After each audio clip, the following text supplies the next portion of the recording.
guys. Aalis kami ngayon guys. Galing sa project site. Magtre-training daw kami ng manlip. 3 kami. Mags, mag-hi ka sa vlog, Mags. So, kasama ko yan, Magno Valencia, taga Pampanga. So, ngayon is pupunta kami sa Okodo Barracks. Mag-training kami ng manlip. So, papunta na kami. Bali, 3 pala kami. 2 H2 at saka yung isang lokal. So, kita-kita na lang tayo dun. Training ka manlip? Parehas pala tayo, training manlip. So, mag-hi ka. Uy, bro ha. Hi. Kasali. So, kasali namin yan sa training pala sa manlip, guys. So, ngayon hintay lang kami sa instructor namin. Kasi magte-training daw kami. So, baka sana makapasa, ano? Yan, no? Mga bagets. Wala bang ano diyan? Shout out sa pamilya mo dun sa Capiz? Sa Capiz. Oh, shout out ka. Shout out ko mga kabarangay ko do sa amon sa Capiz. Asawa mo? Sa kay Mrs. ko.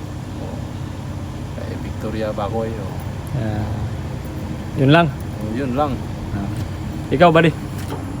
Shout out ako sa mga taga Cebu. Yung sa mga pamilya ko at saka yung mga anak ko, yung mga kamag-anak ko. Yung misis ko, shout out lang. Pati yung mga anak ko. Nandito kami sa training center. So guys, yun guys, no? Magte-training kami ng manlip. So matagal ko na din na ano yan. Dati pa yan 2018 pero hindi lang ako na training. So ngayon may chance na mag-training kami. May training pa, may kasama ko pala. Ayaw, Paul! Ayaw lagi, Paul. Yan, kasama ko pala sa manlip. Yan. Ano, dating artista na to. Dating artista na to eh. Ito, bago pa lang. Hi guys, what's up? Vlogger din to eh. Subscribe. Subscribe. So marami pala kami. Palag out. Palag out. Di, shout out, palag out. Ay, right or you right? Palag out nga pala. Kasama pala oh. Dami pa palang ano dito. Manlip.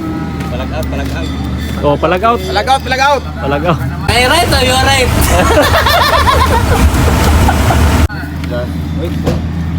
Dami pa pala namin. Hoy, bro ha. Diretso eh. Kita ko kayo doon. Dito ka, sali ka sa ano, black. Sa may recreate doon. Baklang to. Dalawang ano dyan, bakyola. Yan, dami na namin pala oh. Yan Dami na namin. Diyan pa yung 2. Ito yung isang pounder. Yan, asan founder? Ay, bro, baklang to. Lumabas din ang katotohanan.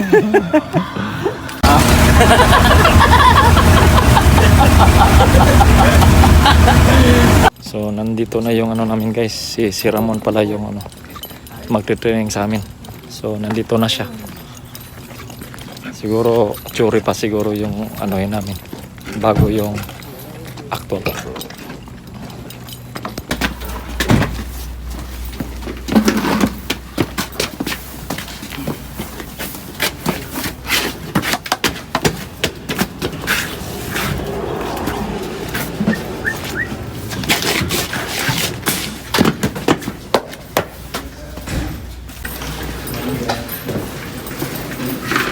Diyan, okay lang dyan.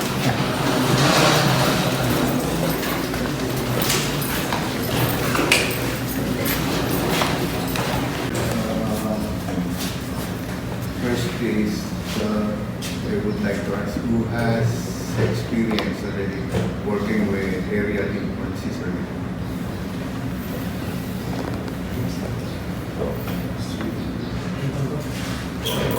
Experience operating in Caesar or area team.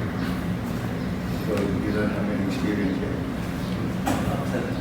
Foreign sir, wala. Wala ka pa rin. Sumpay pa lang kayo. Who has vertigo? Vertigo, yung nahihilo. You don't need to be on a scissor lift or area lift if you have medical condition like vertigo. Sino yung nahihula? Wala. Wala naman. Afraid of height? Nobody. Okay. That's one thing that we have to do. For now, I'll let you watch a video regarding aerial lift. You can identify aerial lift and scissor lift, right? Scissor lift is only Up and down. up and down, and it's vertical, right? And then aerial lift is, there are two kinds of aerial lift, right? The genie, and what do you call it? The extendable system aerial. Okay. And it moves around 360 degrees.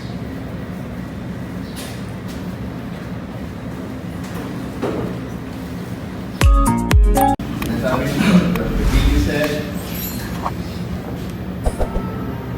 No, the hazards associated with aerial first lift. thing is you cannot operate any scissor lift or aerial lift if you are not trained.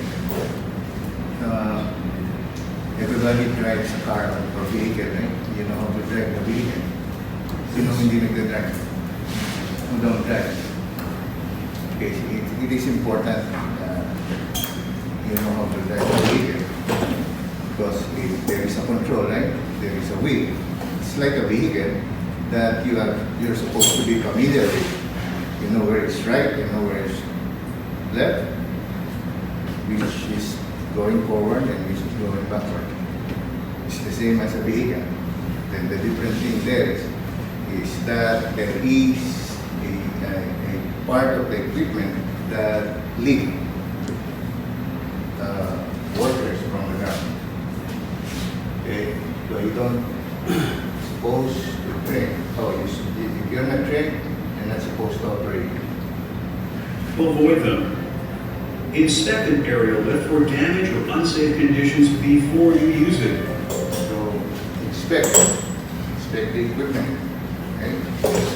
Now, before you operate or before you inspect the equipment, there are two things that you need to inspect. What do you think are those? Ano yung kailangan yung inspeksyonin bago gamitin yung equipment? Ha? Pre-use bago nyo gamitin. The area lift, what you should inspect first. Ha? Oil. That is the equipment itself. What are the things that you need to check bago kayo paandar na before you start up any area. Okay, surroundings. Avoid what? Hazards. What are you going to inspect on the surrounding? Ano yung inspection ninyo? Hazard. Hazard of what? Uneven ground. Okay. Ditches. Materials within your path. Open holes. Slope. Excavation within the area. Okay.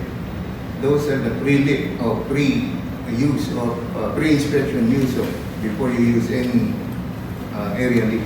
You have to be familiar with how you're gonna mobilize your scissor lift when you position it.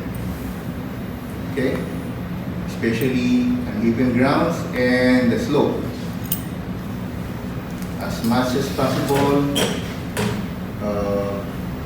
avoid operating and articulating an extendable area lift on a slope ground.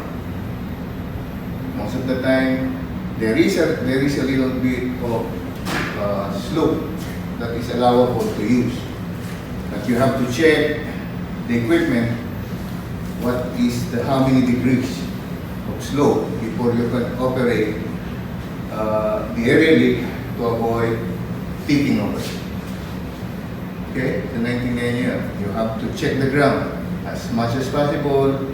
It is clear of any materials, any open holes, and you have a clear distance from an excavation or a ditch. Ano ba yan? Naintindihan niyo ba ako? Okay, sorry if I talk in Tagalog. Okay? No problem. So I will try and explain in English, but I have to translate it in Tagalog. Okay? No problem. Okay. An area lift. It is based on OSHA's requirement, 29 CFR 1926-450 and ANSI requirements of A92.2.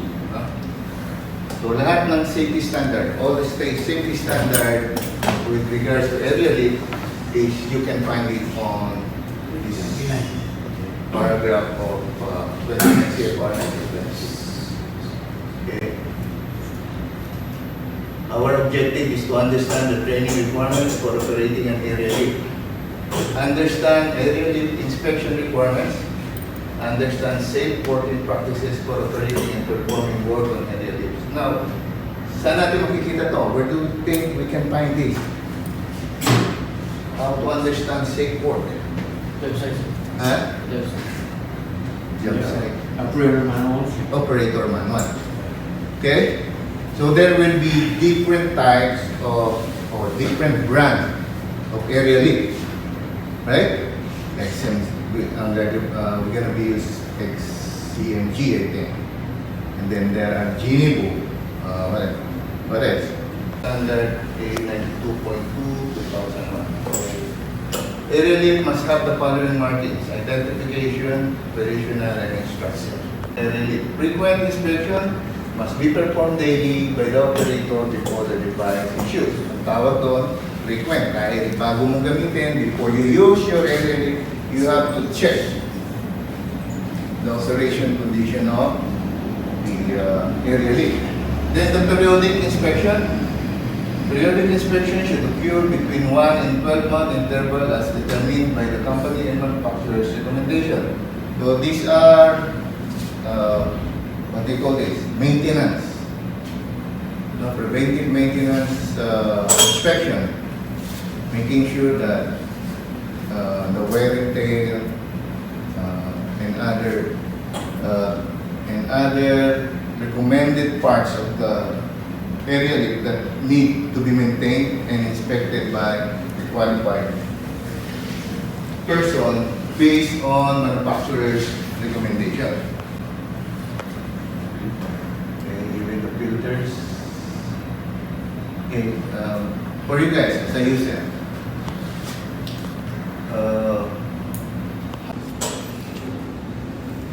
how would you know? Sound. If you hear a different sound coming from any part of the operate, pag meron weather conditions, stop. Okay? Before using area lift outdoors, weather conditions should be checked. Lift should not be used when there are storms, high winds, and the possibility of lightning. Okay? Hindi na. But again, then there is supposed to be thunder, right? When aerial device is used, the work area must be surveyed for hazards such as untampered earth pits, ditches, drop-off floor obstruction, debris, overhead obstruction, possible electrical contact, and bago tayo mag-umpisa, set up our perimeter. If employees need to access the area beneath the platform, towards screens and canopies must be used to protect the employees. The center of gravity is there. So they're saying, even though, because of the slope, there are limits, no? To avoid tip over, you have to make sure that the vehicle or the area lift is in a stable ground. Okay?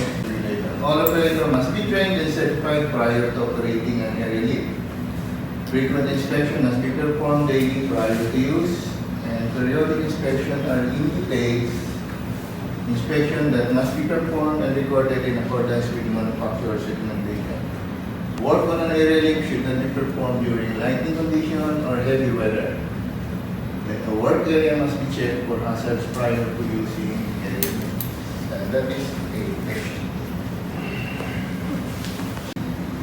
Same way, we have to inspect your work area and then establish your perimeter and then inspect the equipment based on the manufacturer's recommendation.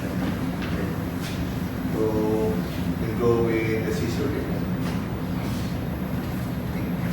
Electric operated, gasoline operated, diesel operated, and propane operated.